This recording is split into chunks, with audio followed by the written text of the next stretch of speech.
In 1991, a storm unlike any other swept across the Middle East, a war fought in the desert, live on television.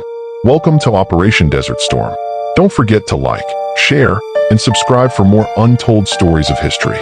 Saddam Hussein's invasion of Kuwait stunned the world. His tanks rolled across the desert, seizing oil fields and crushing resistance within hours. The United Nations condemned Iraq's invasion. World leaders demanded withdrawal, warning that defiance would bring devastating consequences. Kuwait's oil wealth made this more than a local conflict. Whoever controlled its reserves held influence over global energy and global power. A massive coalition assembled under the leadership of the United States. 34 nations stood united to stop Saddam's aggression. At first, the mission was defense. U.S. troops landed in Saudi Arabia to protect it from an Iraqi attack. The world held its breath. By January 1991, over 900,000 coalition troops filled the Arabian desert, tanks, aircraft, and soldiers poised for war. The UN gave Saddam until January 15th to leave Kuwait. The deadline came and went, and the world prepared for war. On January 17th, the sky lit up. Thousands of aircraft launched the largest air campaign in military history. For the first time, smart bombs and satellite guidance changed the face of combat, hitting targets with deadly accuracy. Baghdad erupted under waves of fire. Anti-aircraft guns filled the sky, but coalition jets dominated the night. The Gulf War became the first war broadcast live. Millions watched from their living rooms as explosions lit up Baghdad in real time. Saddam vowed to fight on, calling it the mother of all battles. But his outdated forces faced the world's most advanced military power. Iraq fired Scud missiles at Israel and Saudi Arabia, hoping to split the coalition. Each launch sent shockwaves of fear across the region. Patriot missile batteries roared to life, intercepting incoming Scuds, showcasing the future of air defense in real time. Stealth bombers, invisible to radar, struck command centers deep in Iraq. Unseen, unheard, unstoppable. Coalition planes dropped millions of leaflets urging Iraqi soldiers to surrender. Many obeyed, knowing resistance was futile. As they retreated, Iraqi forces torched Kuwait's oil wells.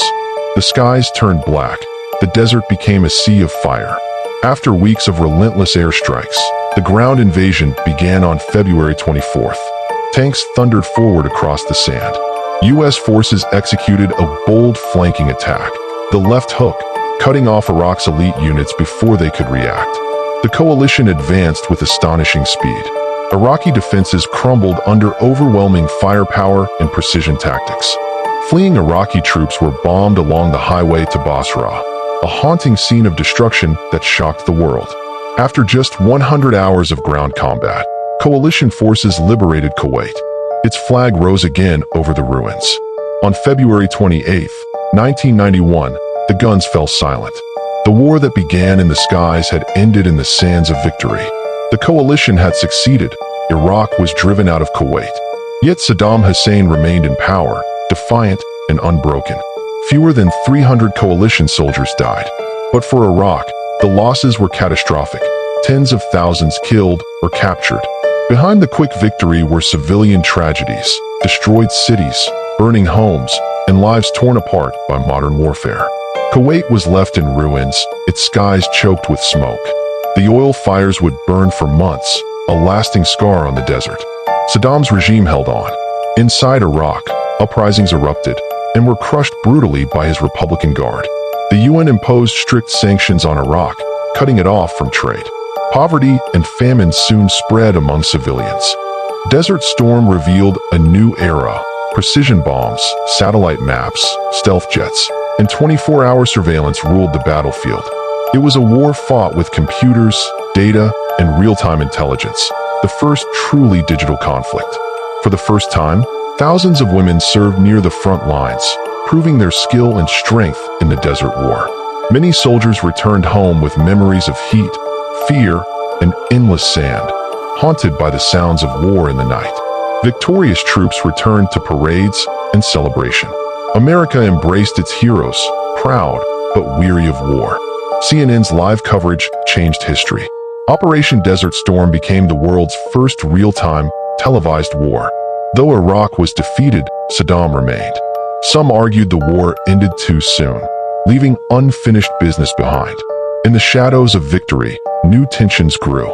The roots of the next Iraq War were already taking shape. President George H.W. Bush spoke of a new world order, a future where nations stood together against aggression. Desert Storm proved that technology and coordination could achieve victory faster than ever before. Oil was both the spark and the prize, shaping alliances, motives, and global decisions long after the war ended. Kuwait rose from the ashes, rebuilding its cities and reclaiming its prosperity within just a few short years. Many veterans still recall the heat, the comradeship, and the silence of the desert, memories that never fade. The burning oil fields poisoned the air, the soil, and the sea, one of the worst environmental crises ever recorded. Desert Storm was the dawn of modern warfare, drones, data, and precision strikes defining conflicts to come. While the world moved on, Iraq's civilians suffered in silence under years of sanctions and hardship. Today, the desert is quiet, but beneath its sands lie the remains of tanks, weapons, and echoes of a storm once unleashed. Operation Desert Storm was short, powerful, and transformative, a war that reshaped the modern world. It taught us that advanced weapons can win wars swiftly, but true peace remains far harder to achieve. That was Operation Desert Storm, 1991.